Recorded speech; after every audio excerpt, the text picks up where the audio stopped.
bounds.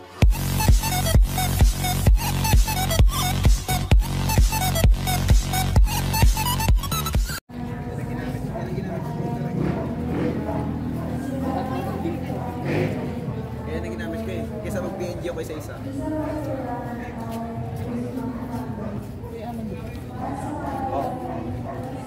Not you.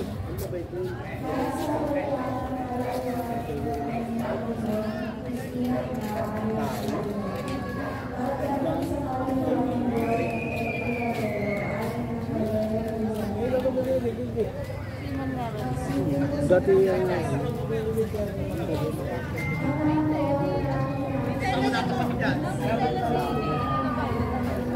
Ano ko sa... Sama yan.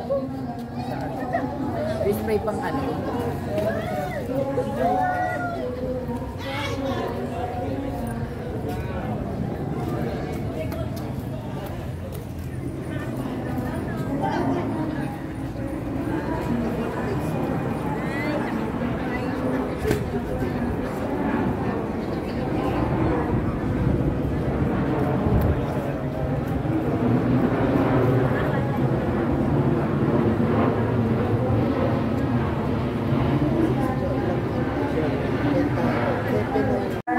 Advertisement na ilalagay mula sa binakayan hanggang putol.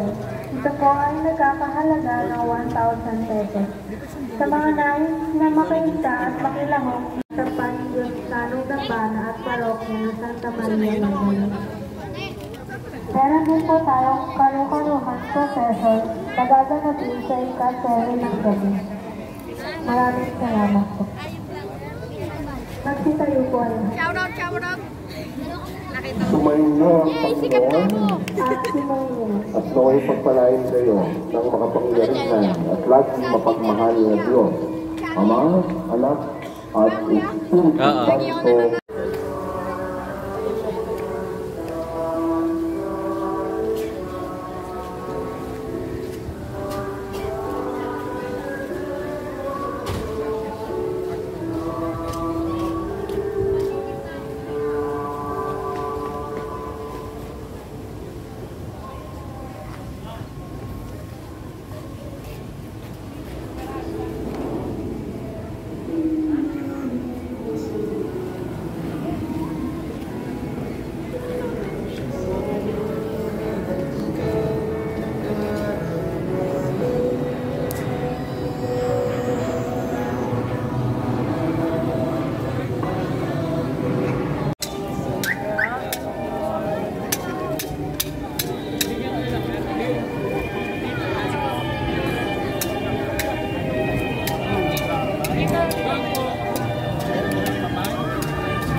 Ay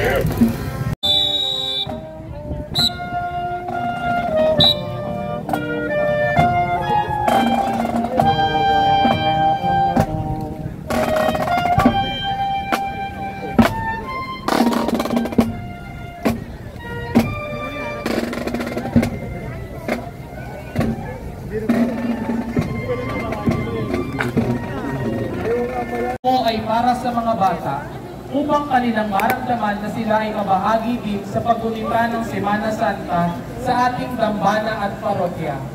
Layunin din ito na makilala nila ang mga santo at santa na nakasama ng Panginoong Hesukristo sa kanyang mga pangangaral, pagpapagaling sa mga may sakit, sa kanyang mga ginawang himala at ang kanyang mga naging karamay sa kanyang hirap, pagpapakasakit at pagkamatay sa krus, upang maitanim din natin sa mga bata ang pagdedebosyon sa mahal na Birheng Maria, ang ina ng hapis, upang maunawaan ng mga kabataan ang kahalagahan ng ginawang pagliligtas ni Jesus sa sanlibutan. Ang prosisyong karu-karuhan ay ikatlo sa tatlong bahagi ng ating mga aktibidad. Nakapaloob sa nasabing aktibidad ang maikling katekesis na sinundan ng munting salo-salo. Ito ay ginanap kahapon, araw ng Sabado, at pinangasiwaan ng Parish Youth Ministry sa pahintulot na rin ng ating Kura Paroko at Rektor, Reverend Father Efren Jeff Pugayong, JCD. Aming taus-pusong pasasalamat sa mga taong naglaan ng oras, panahon at nagbigay ng tulong sa anumang paraan para sa ikatatagumpay ng ating programa. Panalangin sa pasinaya ng prosesyon. Narito po ngayon si Reverend Father Gio Magbohos, OAR, upang pasinayaan ng ating prosesyon sa pamamagitan ng isang panalangin na susundan ng pagbabasbas ng mga karosa. Sa ngalan ng Ama at ng Anak at ng Espiritu Santo. Amen. Ang pagpapala ng Panginoon ay laging sumainyo. At sumainyo rin. Ama naming makapangyarihan, niloob mong ang mahal na inang si Maria ay magdalamhati kasama ng kanyang anak hanggang kamatayan sa krus, ay nakibahagi sa kagalakan ng muling pagkabuhay. Idulot mo ang mga kabataang ito na nagkakatipon ngayon upang magnilay ay makaisa ni Jesus at Maria sa kanilang paglalakbay, dalamhati kagalakan. Paspasan mo ang mga kabataang ito kasama ang kanilang mga munting imahen na magsilbing inspirasyon sa kanilang buhay espiritual habang buhay. Bukawin mo ang kanilang mga puso, ang matibay na pananampalataya na ang paghihirap ay landasin ng kaluwalhatian at ang kamatayan ay pintuan ng muling pagkabuhay. Makapagdiwang nawa kami sa kaluwalhatiang walang hanggan sa pamamagitan ng anak mo, si Kristo ang aming Panginoon. Amen.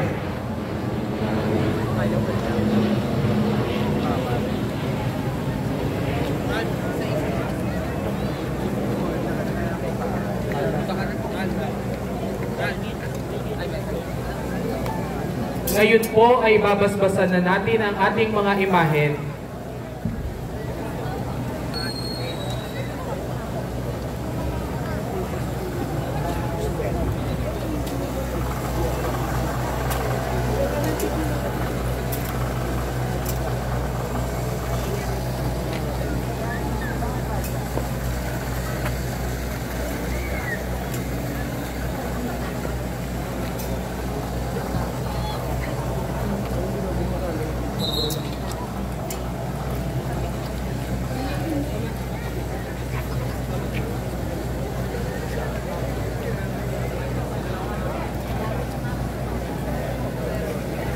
Una po sa hanay ng ating prosesyon ay ang banda. Ang aming pong taus-pusong pasasalamat para sa AMA 2023, Brother Jojo Granados, para sa paghahandog ng banda.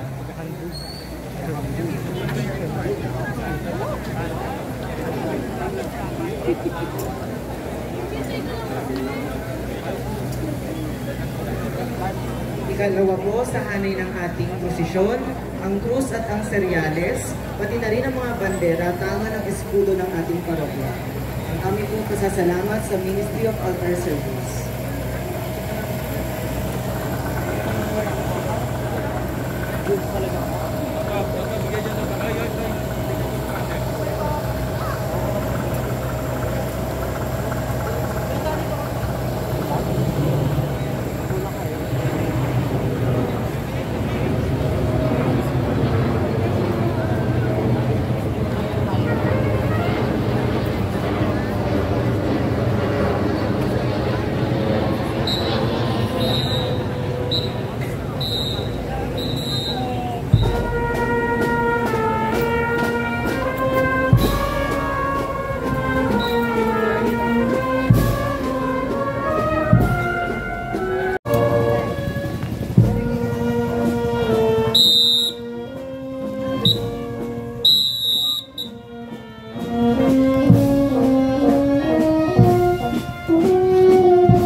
San Felipe Apostol.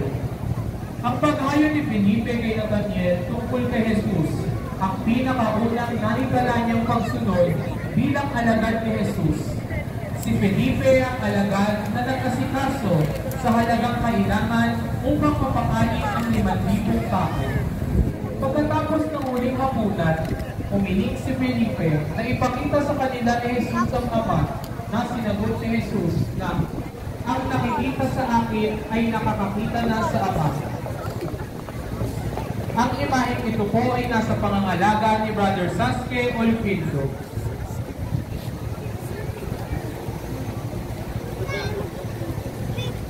Ang pamamaalam ni Jesus sa kanyang ina. Marahil ay wala nang ibuka sa pamamaalam sa pamamaalam ay pinag sa kalituan at may nagtanggapin. Kung kaya't tanging pagtitiwala lamang sa Diyos ang ating masasandalan. Bagamat napakasakit sa kalooban, ay muling makikita ang ganap na pagsunod ni Maria sa kalooban ng Ama. Kahit alam niyang kaharapin ng kanyang anak, ang matinding hirap na maghahantong sa kamatayan, kabahagi ang mahal na Birhen sa pagpapamasakit na naghatid ng kaligtasan sa sangkatauhan. Ang imaheng ito ay nasa pangangalaga ni Jendel Rosel. Ang susunod na karosa, ang karosa ng huling hapunan. Noong gabing ipinagkanulo siya, kinuha ni Jesus ang tinapay. Pinagpala niya ito, pinagputol-putol at ibinigay sa kanyang mga alagad. Sinabi niya, kunin ninyo, kainin ninyo, ito ang aking katawan. Kinuha niya ang saro at nang makapagpasalamat, ibinigay niya ito sa kanila. Sinabi niya, uminom kayong lahat, Ito ay ang aking dugo ng bagong tipan. Nabuhos ito para sa kapatawaran ng mga kasalanan ng marami. Sa bawat pagdiriwang ng banal na misa ay ginugunita natin ang pagpapakasakit ni Jesus gaya ng kanyang inihabilin sa atin. Ang mga imaheng ito ay nasa pangangalaga ni Brother Chargy Hanairo. Ang pananalangin sa halamanan ng Gethsemane. Gaya ng kanyang kinagawian, umalis si Jesus at pagtungo sa bundok ng mga Olivet, kasama ang mga alagad. Pagdating doon, sinabi niya sa kanila, "Manalangin kayo nang hindi kayo madaig ng puso." Lumayo siya sa kanila, mga isang puhol ng bato ang layo, dooy lumungod at nanalangin, "Ama, kung maaari ilayo mo sa akin ang kalis na ito, ngunit huwag ang kalooban ko ang masunod, kundi ang kalooban mo." Ang imaheng ito ay nasa pangangalaga ni Brother Dennis Victor.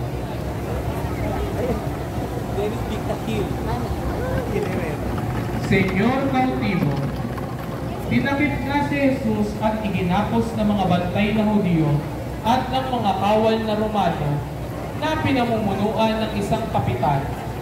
Ngunit nangyari ang lahat ng ito upang matupad ang sinulat ng mga propeta. Tumakas ang mga alagad at iniwan siyang mag-isa. Ang imaheng ito ay nasa pangangalaga ni Brother Kyle Denver Venus. Ang susunod na karosa, si Jesus ay inirera. Nasasaad sa Ebanghelyo mula kay San Mateo na ang ating Panginoong Jesucristo, nang siya'y sinimulan nilang pahirapan, tinuraan siya ng ilan, piniringan, at pinagsusunto. At siya'y binugbog ng mga bantay. Matindi at napakasamang mga bagay ang ginawa ng ating Panginoon sa kanyang pagtanggap sa Kalbaryo upang tayong iligtas sa sala. Ang imaheng ito ay nasa pangangalaga ni Brother Marcel John Marlon. Susunod na karosa, si Jesus ay dinala sa hukuman ni Pilato. Si Jesus ay ginapos, dinala sa labas at iniharap sa gobernador na si Pilato. Samantala, tumayo si Jesus sa harap ng gobernador at tinanong siya nito, "Ikaw ba ang hari ng mga Hudyo?" "Ikaw ang nagsasabi niyan," sagot ni Jesus. Subalit nang magparatang sa kanya ang mga punong pari at ang matatandang pinuno, ay wala siyang sinabing anuman. Tinanong ni Pilato sa mga tao kung sino ang nais nilang mapalaya sa pagitan ni Barabas at ng ating Panginoong Jesucristo. Pinili ng mga tao si Barabas at hinatulan si Jesus ng kamatayan at pagkakapako sa krus. Ang imaheng ito ay nasa pangangalaga ng pamilya Angkiko, Sanchez, Dulce at Cruz. Ang paghahampas ni Jesus sa kaligid bato. Sa pagnanais ni Pilato na biglang lubog ng nakakarapong tao, ay pinalaya niya si Barabas sa kanila. Si Jesus naman ay binigay sa kanila. Siya ay lumubog at inihirapan, ngunit hindi tumubo kahit isang salita, tulad ay tupang nakatakdang patayin. Ang imaheng ito ay nasa pangangalaga ni Brother Jason Salvador. Susunod na karosa, ang pagtanggap sa krus ni Jesus. Nang matapos kudyain, kanilang inalisan siya ng balaban, sinuotan ng sariling damit at inilabas upang ipako sa krus. Buong pusong tinanggap ni Jesus ang mabigat na krus, napapasanin niya patungong Kalbaryo. Ang tapat kong lingkod na lubos kong kinalulugdan ang siyang tatanggap sa parusa ng marami, at alang-alang sa kanya, sila'y aking patatawarin. Ang imaheng ito ay nasa pangangalaga ni Brother Kevin Carl Balar. Ang pagpasal sa krus, Senyor Nazareno. Kaya ibinigay ni Pilato sa kanila si Jesus upang ipako sa krus. Dinala si Jesus ng mga sundalo palabas ng Luzon.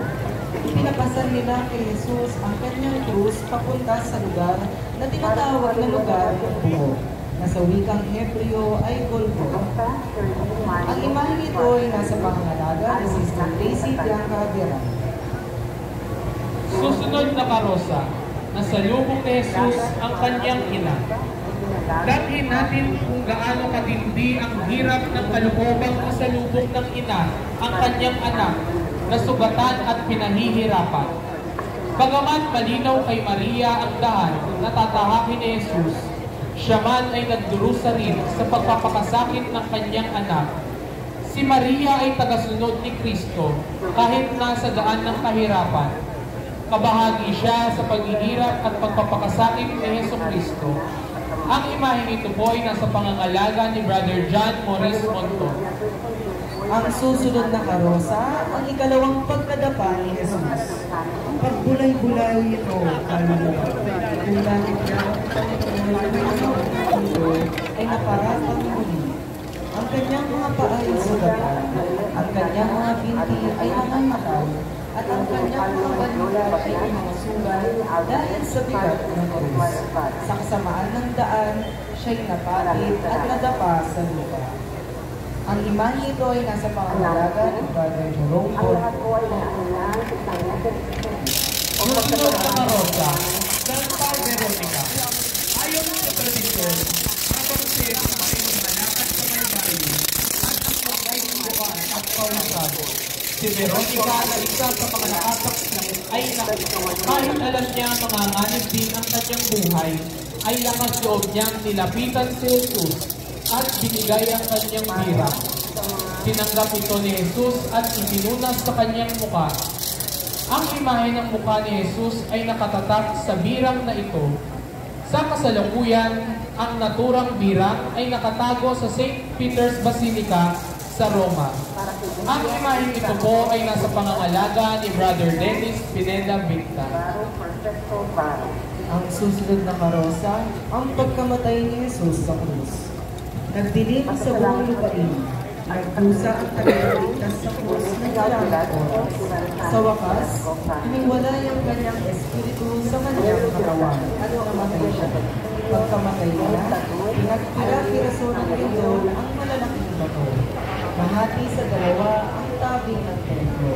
Natakot ang mga kawan ng manuwa. Panginoon, maawa ka sa amin. Ang imaheng ito ay nasa pangangalaga ng kagandahan ng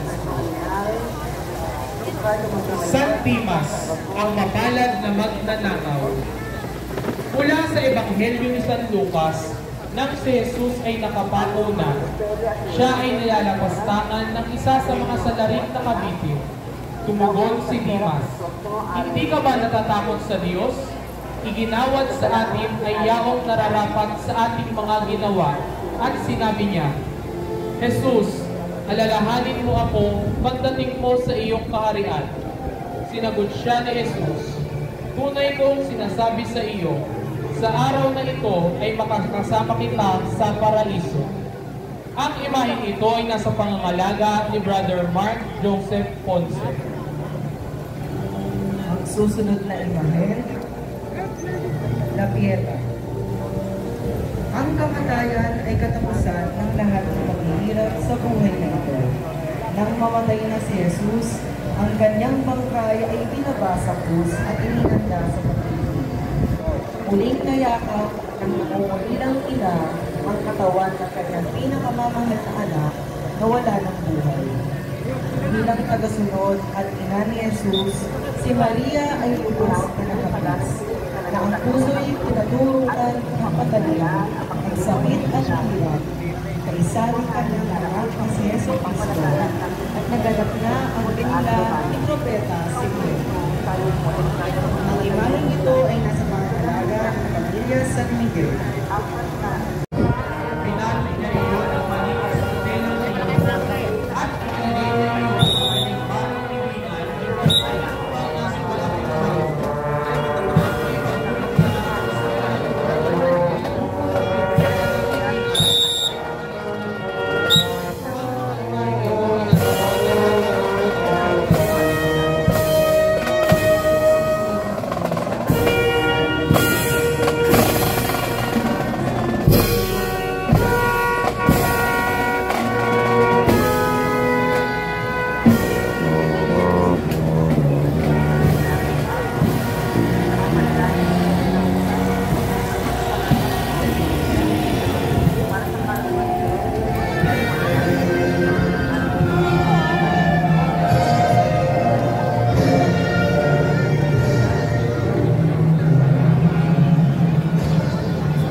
Lazaro ay magkasakit, pinasabihan ni Marta at Maria si Jesus ang lagay ng kanyang kaibigan. Subalit, hindi agad nagpunta si Jesus sa Betanya. Si Lazaro ay namatay at nakalipas na ang 4 na araw nang si Jesus ay dumating. Doon nga nananangis si Jesus sa sobrang pagmamahal sa kaibigan at matapos manalangin ay iniutos niyang alisin ang batong nagpipilit sa yungin. At siya ay sumigaw, "Lazaro, lumabas ka!" Lumabas nga si Lazaro muling nabuhay na may balot pa ng hayong lino sa katawan. Ito ay isa sa mga naitalang dakilang himala ni Jesus na naging mitya upang siya at gayon din si Lazaro ay pagplanuhang patayin ng mga Hudyo. Ang imaheng ito ay nasa pangangalaga ni Brother Robbie Sanchez. Ang susunod na imahen, Santa Marta ng Betanya. Si Marta, kapatid ni Maria at Lazaro, ay mga kaibigan ni Jesus mula sa Betanya. Noong dumalaw si Jesus, siya ay naging abala sa paghahanda ng pagkain, habang si Maria ay nakapaupo sa paanan ni Jesus at nakikinig. Dahil dito, hiniling niya na sabihan si Maria na tulungan siya.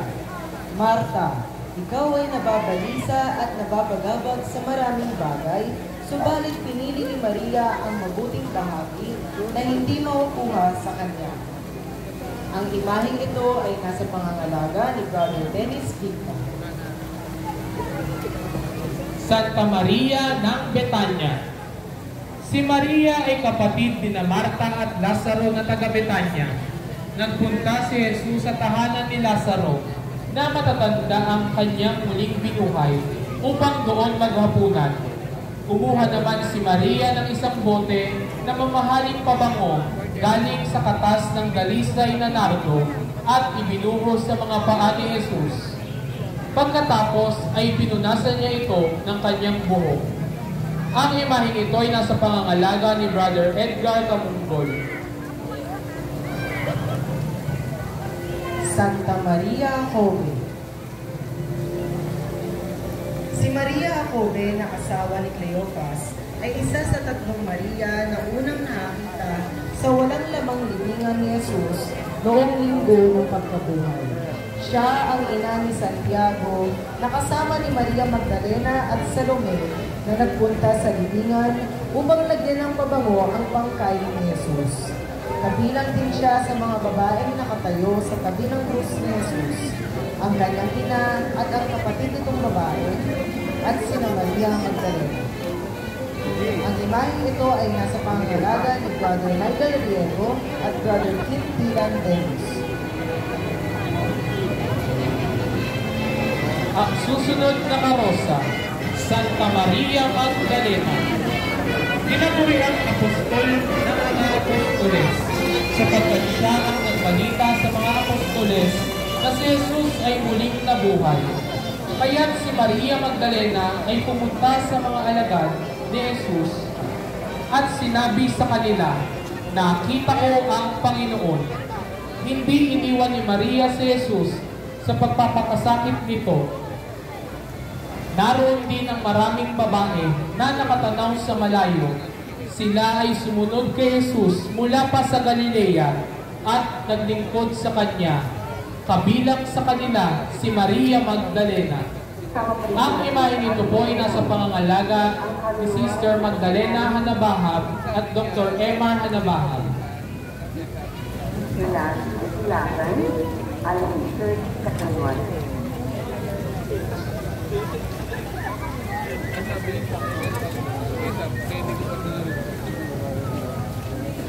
Ang Santo Sepulcro. Naririto sa ating harapan ang Kristong nakahimlay at walang buhay dahil sa ating mga kasalanan. Siya ay naghirap at namatay dahil sa walang pakundangan nating paglapastangan sa ngalan ng Diyos at paglabag natin sa Kanyang mga utos.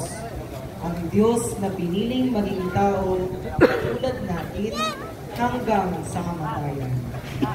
Señor Misericordia, Señor. Panginoon, kaawaan. Ang imaheng ito ay nasa pangangalaga ni Brother Randy Santos.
Santa Maria, ina ng Panginoon, panginoon mo kami ng iyong pagpapakasama.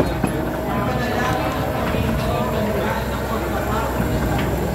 Ngayon ang Diyos ng aming pagpapakasama.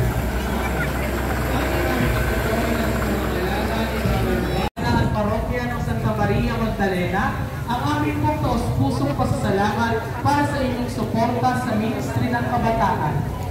Maraming salamat po.